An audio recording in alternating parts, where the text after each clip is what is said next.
I was born in April 1, 1922 in Essen, Germany. Essen is spelled E-S-S-E-N. My father was a tailor and his name was Johann, J-O-H-A-A-N-N, and my name was Hilde, H-I-L-D-E, Hellenthal, H-E-L-L-E-N-T-H-A-L. My mother's name was Mary, M-A-R-Y, Jenny, J-E-N-N-Y, and she was born Berg, B-E-R-G. My mother was Jewish, my father was not.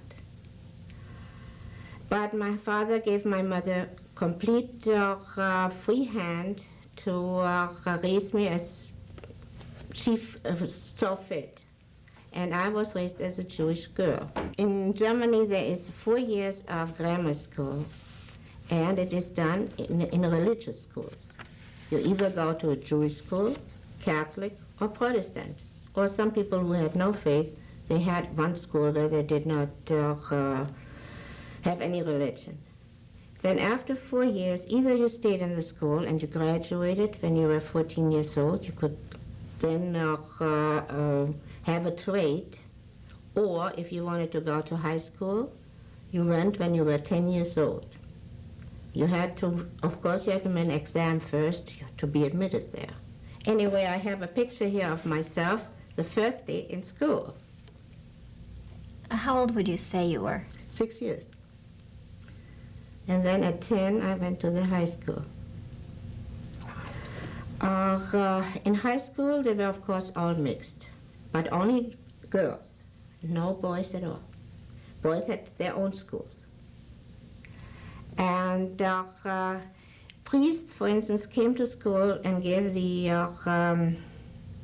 Christian kids lessons in their faith, whereas we Jewish kids had to go to Hebrew school once a week for 2 hours, and the grades were sent to the school because it was marked in our report cards.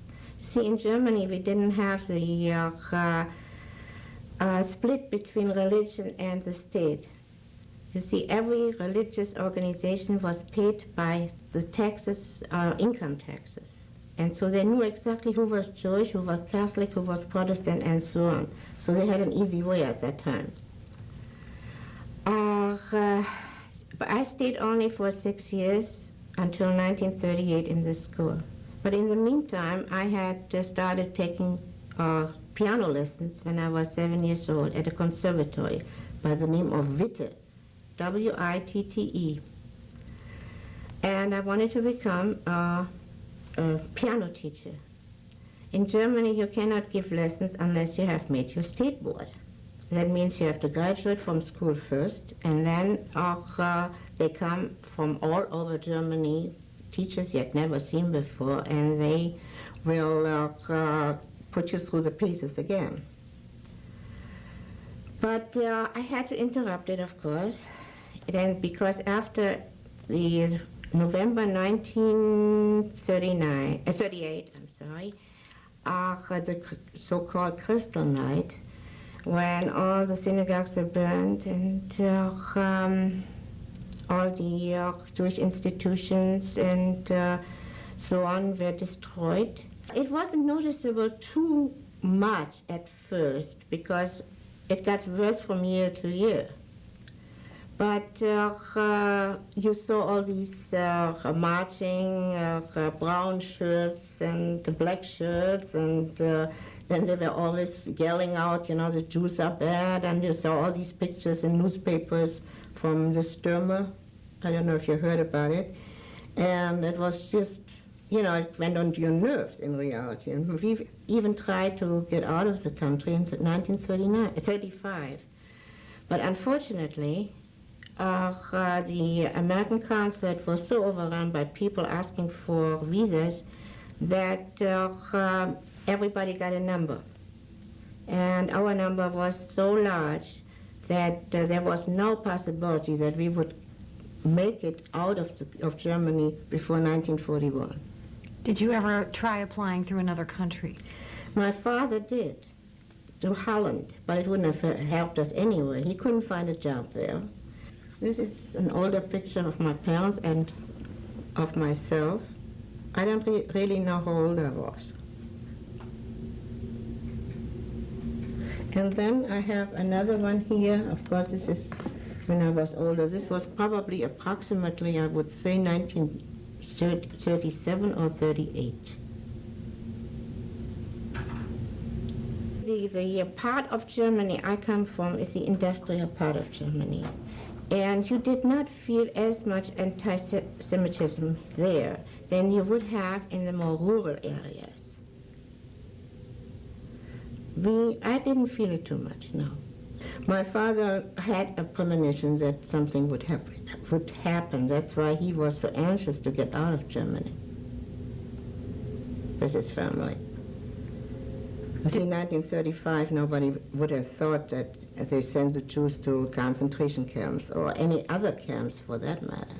See, my mother's sister lived with us, and she was lucky to get out of Germany in 1939 as a cook in England. My uncle, one uncle, he was hidden by some friends of his. In Germany? In Germany. And the other uncle perished with his whole family. But they lived in Cologne, they didn't live in Essen. My mother she had a premonition also that night. I was very active in sports, in gymnastics, and I belonged to Hakua, Essen, a Jewish sports club. And that was the night we were, using, how should I say, we were sportly active. And my mother never stayed behind the curtain or on a window and running back and forth that I wasn't home, but that night she was so nervous. And when I finally came home, she was so glad I was there. And she must have had a premonition. I didn't see anything until the next day when I was told that they had burned the synagogue was still burning, and they had smashed all the Jewish stores, and people, or sometimes houses they had burned too, were only, one family homes of Jews, and that the lady who owned our house, she was standing all the time on the downstairs. She had heard something about it, and not to let anybody in. I graduated from high school in 1938 because we had two graduations in high school. Either you could graduate when you were 16 or you could graduate when you were 18. When you were 18, usually you followed to become a doctor or a lawyer or anything in this order. But since I had in mind to become a piano teacher, I only needed 6 years of high school. And I graduated in 1938, and our graduation, or the beginning of school, was always in April, not in September. And so I was lucky in that respect. But I was trying to learn how to sew at a Jewish dressmaker.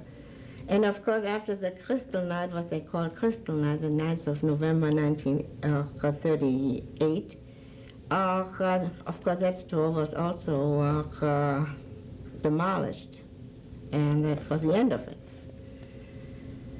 So then in 1939, they sent all the Polish Jews who had emigrated to Germany back to Poland, and we had no idea what happened to them. I had friends who were of Polish origin. But then later on we found out they were all put into camps. And then, of course, as you know, in 41, 42, most of the German Jews were shipped to concentration. Oh, I forgot one thing, though. In 1938, after the Crystal Night, the next day, all the Jewish men were deported to a concentration camp, Dachau.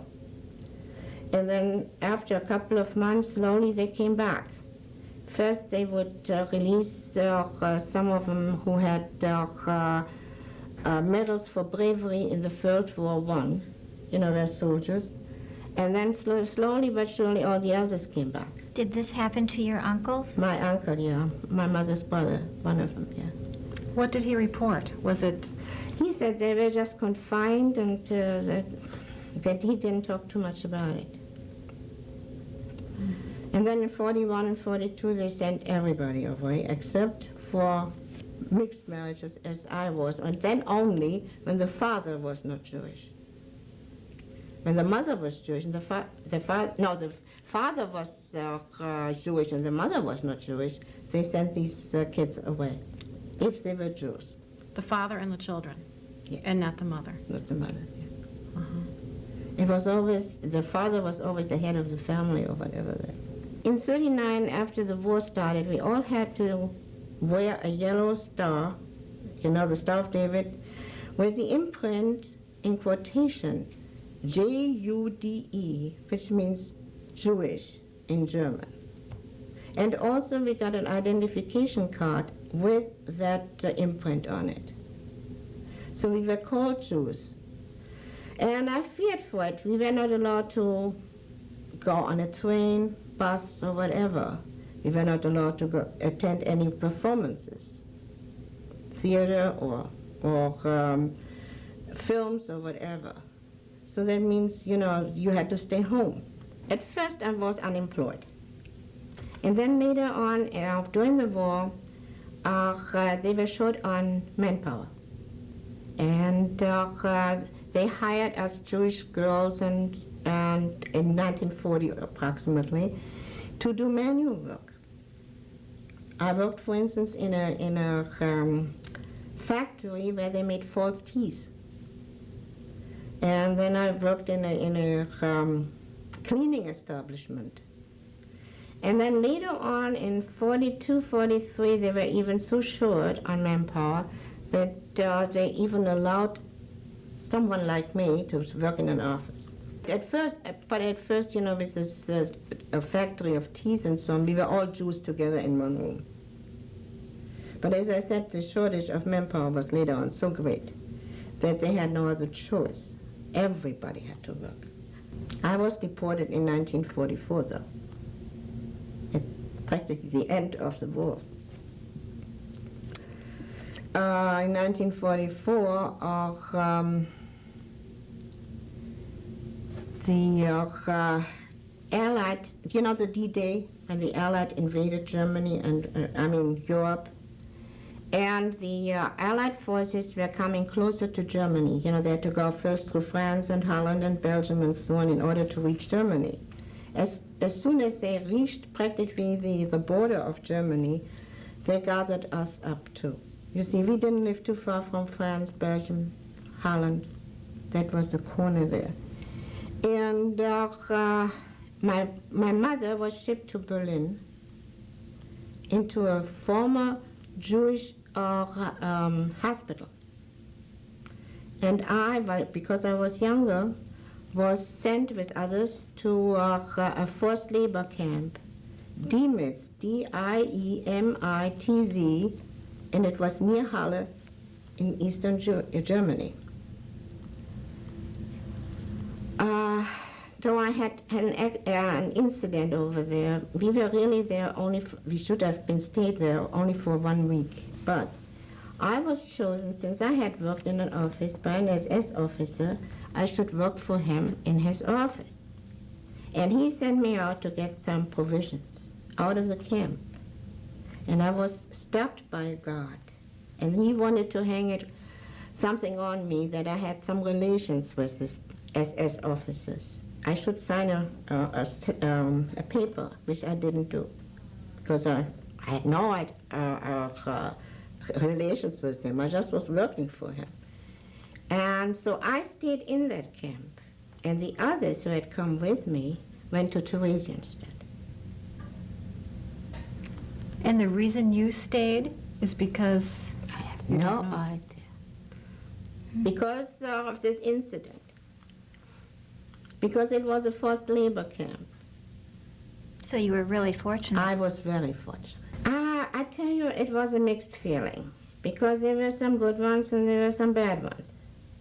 And I really did not blame the kids, because they were, from small on, They had to go to the Hitler Youth, and they were indoctrinated completely into that, the Jews are bad and so on and so forth. So you can't really blame them for it because just like in Russia, you have to do whatever is there. The older, some of them, they even gave their own parents away. For instance, kids wouldn't see anything in front of their parents, and the parents couldn't see anything in front of their kids. What was contrary to Hitler's, what Hitler did, or the Nazis did. Because they would go and send their own father or their own mother away. The only bad experience really, personally, when my uncle and aunt and my cousins were sent away, and we really took a chance. We took off our star and we visited them. Now, In the camp? When was this and where was Not this? in a camp, yeah. When was this and where was this? Where I cannot tell anymore. It was a small place, but it must have been either 41 or 42. And we also traveled to Bremen to see my mother's aunt, also taking off the star. And it was not very easy to get by because we also had, as I said, an identification card with Jude on it. We had to be very, very careful and watch where they started checking the identification cards of people who were in the train. But we managed. You must realize in 1943 the first bomb attack by the British was on our city because we had the biggest war factory in Germany by the name of Krupp, K-R-U-P-P. I don't know if you've heard about it. Of course, they leveled the whole city, including Krupp, and left the synagogue standing. You see, the synagogue was only burned out, but the structure itself was not damaged in 1938 because it was made of Jerusalem stone and they had to use dynamite. They couldn't do it because there were all houses around there. But when the bomb attack came from England, they leveled all the houses around it, and the synagogue stayed. Are you saying they did this by design? I don't know. Somehow or other, it never lost a stone. In 1944, when they sent me to the labor camp, we had to clean up after the bomb attacks. They also had bomb attacks over in the East Germany. And there was a man. He handled machinery in this factory, and when he heard why I was there, either he felt sorry for me or whatever, I don't know, but he brought me a sandwich every day, and he told me he was listening to the British broadcast, and he knew exactly how far the Americans were, and through him I knew exactly where they were too. Every day I got the report. And of course that, kept my spirit up. But I have to say something about the camp. First of all, 2 people had to sleep in 1 bunk bed. Then we had around 6 basins there where you can wash yourself in, but the water was never changed. There was maybe 200 girls there, and everybody had to wash in the same water. They had 2 big rooms. One was for Germans only, who they caught that they refused work or whatever.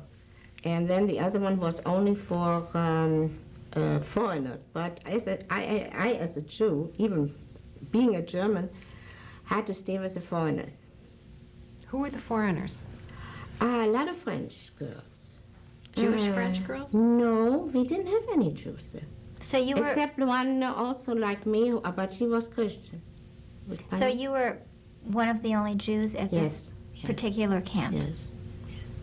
But there had to have been more girls like yourself. Yes, as I said, they were sent to Theresienstadt. Only because of this incident, what I went through, I stayed in this camp. This was good in reality. So the hygiene was bad. Then, of course, the food was just as bad as anybody can think of. A little tiny bit of bread in the morning with margarine, and eventually a piece of sausage, little piece, or a little piece of cheese. Nothing for lunch, and at night it was a very thin soup. But also they put some chemicals in it, so we never menstruated. How did you know they put chemicals in? They must have, because no one of us ever menstruated. And that isn't possible. They called it SD. It was a combination of SS and, how shall I say that? This is hard to translate.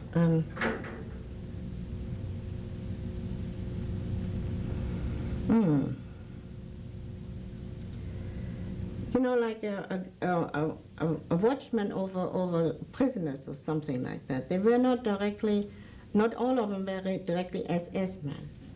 Oh, men were in charge of Yes, watching. men and some women, men and women, both. It was a combination of it. And did you have, were there bars, or you had a fence around this place? Or? Yeah, there was a fence around that place, yeah. And were you ever mistreated, or did you ever see I was anyone? never mistreated, but two girls, they managed, you see, we were transported by train to the factory, and they managed to get out of it and escape, but they were caught. And of course, they were hit very badly, and we all had to watch, of course. You see, what happened was, before we even were sent away, the Nazis always approached my father, why doesn't he divorce my mother? You see, then they would have had a good reason to send us away, already in 1941, 42. But of course, he declined. He would not do that. And yeah, he stayed in Essen, yes. And what did he do during that time? He was working as a tailor. Was he able to have any contact with either you or your mother? My mother, yes, he visited her even. He went once to Berlin and visited her. He had no idea where I was, and if I still was alive or not. He had no idea. And this place where your mother was, were there other Jewish women there? Oh, yeah. Jewish men too, from mixed marriages. Until April 1945, when the American people were too close to the camp, all of a sudden we got the order to evacuate this was only a women's camp. The man camp was east of us. And they said we would be transported to the men's camp. But a few people had to stay behind, to clean up the last thing and so on. And I made a rule: I wanted to stay behind, to work in the kitchen and so on, and pack everything up.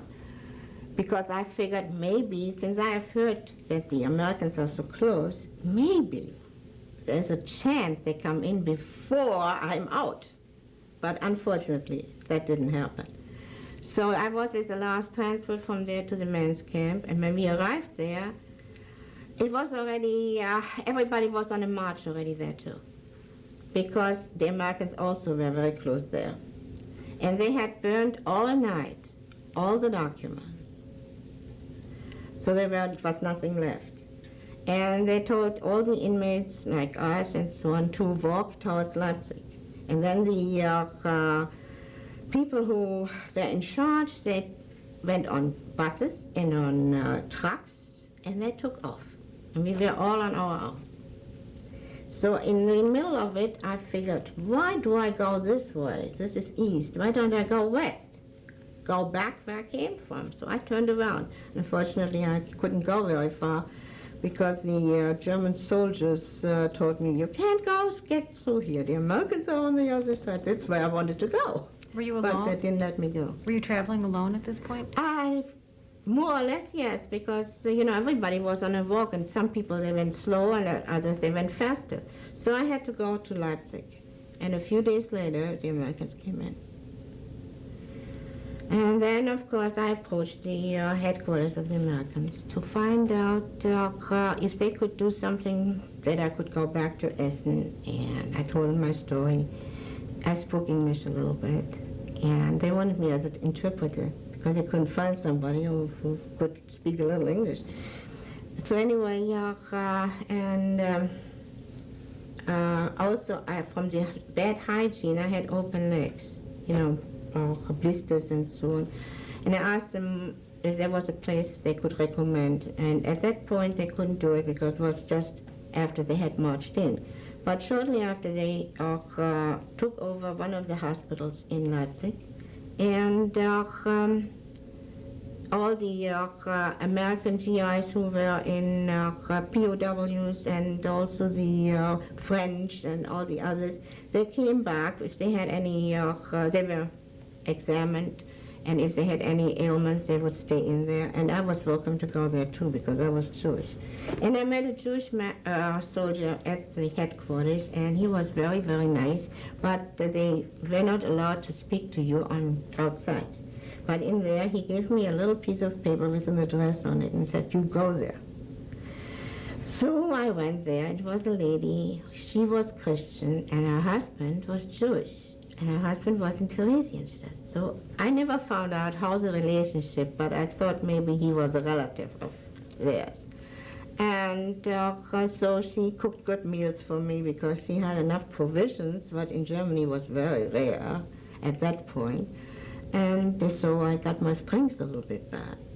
And then later on I checked into that hospital because they treated me for that, and also lice I had in my hair. Shortly before I came home, he got a note from me through a German soldier I met in Leipzig, who told me that he was on the way back to Essen. And I said, would you mind taking a note for me? I said, my father doesn't know if I'm alive or dead or whatever. I didn't tell him the whole story, only that he never heard, that he didn't hear from me. And he really delivered it a few days before I came home because the transportation was unbelievable and you couldn't go. There And was no train, nothing. when did you get home? In June. And I was lucky. First of all, I was always checking with the train stations if there was a train going, and nothing. And I had met a couple who were also looking for it. And one day they told me that the first train was leaving the next day. I said, oh, that's wonderful, so I'm on it. They said, we are too. So I always stayed with them because a lot of females were attacked by people who came back, inmates. I hadn't seen females for a long time. And they didn't care who they were, So we took a train out from Leipzig. But then we had to stop so many times because all the bridges were still down. And you'd stop for a bridge, and then you went over to the other side, and there was another train. And the Americans stood there and they watched this. And then there was a curfew at 10 o'clock at night, where everything stopped, and they had little camps made, the Americans, where people who wanted to return to the West could stop. You see, I wanted to run away from Leipzig because the Russians were coming in. They took over from the Americans. I had no intention of staying there. It took us 4 days and 3 nights, what would have taken us by train maybe 6 to 8 hours, normally. And then I come home and I don't find the house. It was all in shambles. And I was so upset that I did not see the writing on one of the stones. And a neighbor across the street, her house was still standing. She came over and she felt sorry for me. She recognized me and she said, look at this here, your father left an address, but first come with me. So she gave me something to eat and I could wash up and things like that. And then I found my father. Was he happy? And so was I. My mother came more than a month later. They couldn't get out of Berlin because the Russians didn't let him go, no matter what. Finally, they sent some buses from Essen to go over to Berlin to pick up the Jewish people, and then they didn't let him go. But this woman who, and I think there were 2 women, who went with the buses, they had some jewelry and some watches with them. And they gave it to the soldiers, and then they let them go. So around 1 to 2 months later, my mother finally arrived. But at that time, you couldn't even correspond with anybody. You see, when I came back, my gums were all white from not enough vitamins. And I could not get in touch with my aunt who was in England. Only through a British soldier was I finally able to get in contact with her. And she sent me these vitamin tablets, which helped me, restore my gums. But you could not correspond because it was still a warlike atmosphere, even by the British being occupationists, from our part of Germany. So what did you do then, once you were all together? First of all, we had to find housing, which was not very easy because Essen was destroyed. And finally, we found it through the municipalities because they wanted to be a little nicer to us since we came back. And we had a priority before anybody else. And so we found an apartment. And my father was working, and I went to school in 1946, and the first schools were opened again to finish my study. So for 3 years I was at the, what's the name of it? No, I can't remember the name. Volkwangschule. That's spelled V-O-L-K-W-A-N-G school. And that was only for music. And when I applied for being admitted, of course my fingers were pretty stiff at that particular time, but they had to admit me because the city of Essen told them, listen, what can we do? She can manage again maybe in a couple of months or so.